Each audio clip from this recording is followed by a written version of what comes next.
Ethan को पुरानी चीजों का बड़ा शौक था। उसके स्टडी रूम में हर तरफ पुरानी और अजीब चीजें भरी हुई थी। हर एक चीज के साथ एक कहानी जुड़ी थी जो ईथन को अपने आप में खोजने पर मजबूर कर देती थी। ऑनलाइन स्टोर्स पे वो अजीबो गरीब चीजों ढूंढता रहता था।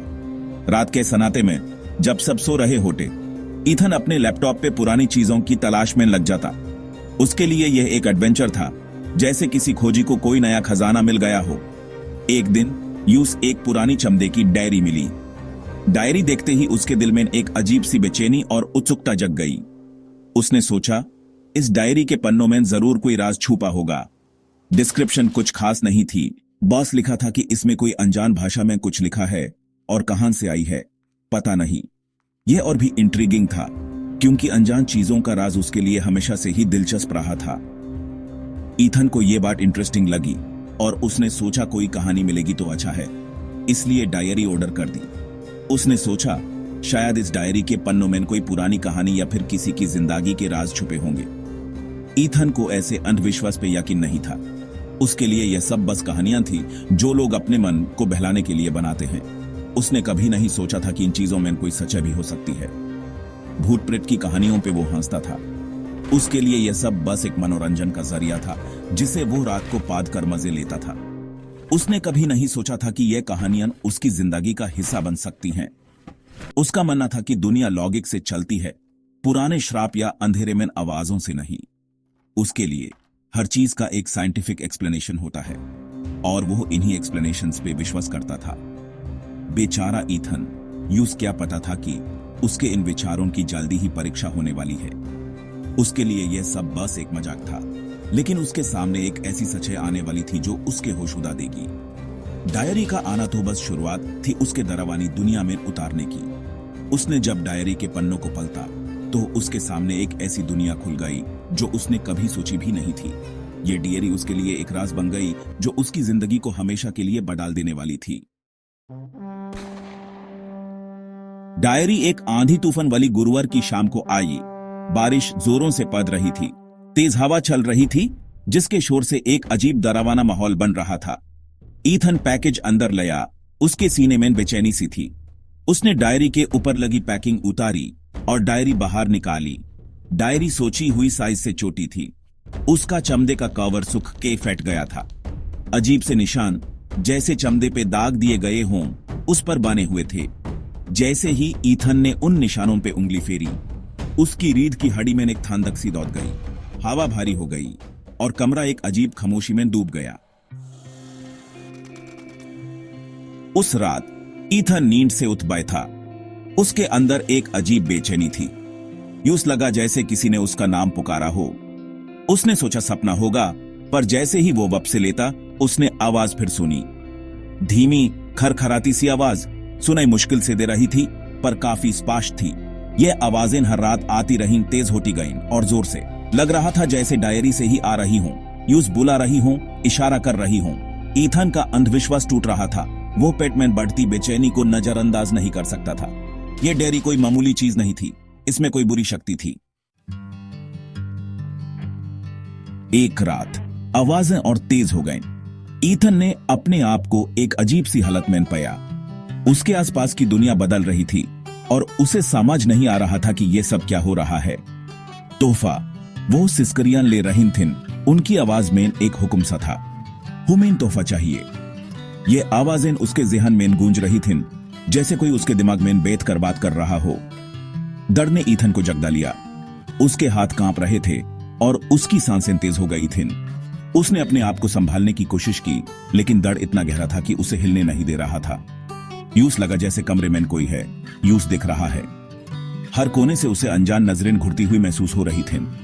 उसने अपनी आंखें बंद कर ली, लेकिन उससे कोई फर्क नहीं पड़ा।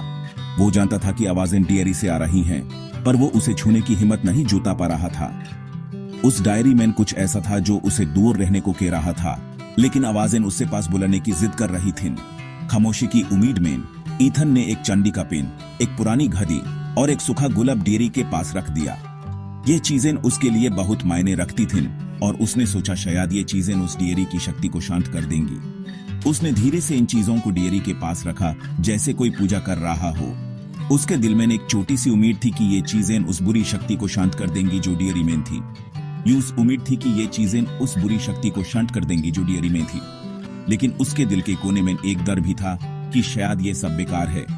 यूस नींद चाहिए थी, सुकून चाहिए था, पर दिल ही दिल में वो जानता था कि ये बस शुरुआत है। उस रात ईथन को समझ आ गया था कि उसकी जिंदगी अब कभी पहले जैसी नहीं रहेगी। ये डियरी और उसकी शक्तियों ने उसके जीवन को हमेशा के लिए बदल दिया था। सेक्शन 5, काला सया। ये कहानी है एक ऐसे पल की जब अंधेरा सिर्फ बाहर ही नहीं अंदर भी छा गया था। ईथन की आंख खुली तो कमरे में ठंड सी छाई हुई थी।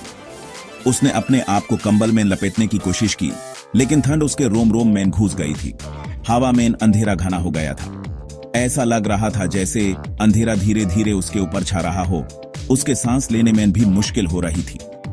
आवाजें बैंड हो गई थीं, उनकी जगह एक अजीब खामोशी ने ले ली थी। ये खामोशी इतनी गहरी थी कि ईथन को अपनी धड़कन भी सुनाई दे रही थी। तभी उसने देखा, एक सया उसके बिस्तर के पास खड़ा था। उसका दिल जोर जोर से धड़कने लगा, जैसे वो सया उसकी रूह को देख रहा हो। सया लंबा और हड्डियों का ढांचा जैसा था, पुराने कपड़े पहने हुए। उसकी शक्ल ऐसी थी जैसे वो किसी पुरानी कहानी से निकाल कर आया हो। दो-लाल आंखें अंधेरे में चमक रही थीं, ईथन को घूर रही थीं। वो आंखें ऐसे थी जैसे वो उसके अंदर तक देख रही हो, उसके हर राज को जान रही हो। डर के मारे वो हिल नहीं सकता था, बस देख सकता था कि वो सया उसके करीब आ रहा है। उसकी खामोशी किसी चीख से ज्यादा डरावनी थी। ईथन ने अपनी जिंदगी में कभी इतना डर महसूस नहीं किया था। सदमे की बदबू से कमरा भर गया था। यूस दम घुट रहा था। उसने अपनी नाक को हाथ से ढकने की कोशिश की, लेकिन बदबू इतनी तेज थी कि उसके आंखों से पानी निकलने लगा। यह सब कुछ इतना असहनीय था कि उसका मन किया कि वो चीख मारकर भाग जाए, लेकिन उसके पैर जैसे जमीन से चिपक गए थे। सेक्शन 6, भयंकर सच। जैसे ही सया करीब आया, उसने अपना हड्डियों वाला हाथ आगे बढ़ाया। उसके छूने से ईथन के शरीर में करंट सा दौड़ गया। उसने आंखें बैंड कर लीं, पता नहीं क्या होने वाला था, लेकिन दाढ़ की जगह यूस ठंडा सांप जैसा एहसास हुआ। जब उसने आंखें खोली तो जो नजारा देखा, उसे उसकी रीढ़ की हड्डी में ठंडक दौड़ गई। सया गायब हो चुका था। उसकी जगह उसकी छाती पे डियरी खुली पड़ी थी।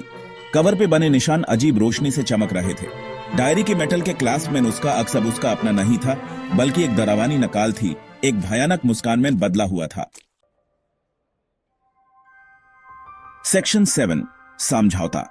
उस डरावने अनुभव से उसका दिमाग घूम रहा था। कमरे में एक अजीब खामोशी छाई थी, सिर्फ ईथन की तेज सांसें सुनाई दे रही थीं। उसने डायरी की तरफ देखा। पेजेस अब खाली नहीं थे। उन पर उसकी हैंडराइटिंग में एक समझौता लिखा था। यूज याद नहीं था कि उसने डायरी में कुछ लिखा था, पर वो शब्द उसके ही थे। समझौता एक ऐसी भाषा में लिखा था जिसे वो पहचानता नहीं था, पर किसी तरह समझ रहा था। यूज उस शक्ति से बंट देता था। यूज उसकी आवाज बनना था, इस दुनिया में उसका जरिया।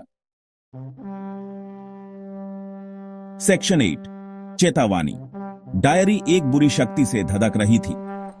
एक आवाज अब करीब, लग रहा था जैसे उसके सर में बोल रही हो। यूज चेतावनी दे रही थी, समझौता हो चुका है। अगर तुमने मुझे ठुकराया तो नतीजा बुरा होगा।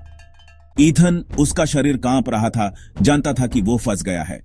अब वो अंधविश्वासी नहीं रहा जो कभी था। डायरी ने एक ऐसी दुनिया का दरवाजा खोल दिया था जिसके बारे में वो कभी नहीं जानता था। परचयों और आवाजों की दुनिया, पुरानी शक्तियों और डरावने समझौतों की। वो अपने ही घर में कैदी बन गया था, एक ऐसे नसीब से बंधा हुआ जिसे वो समझ नहीं पता था। सेक्शन 9, अनकहा सवाल।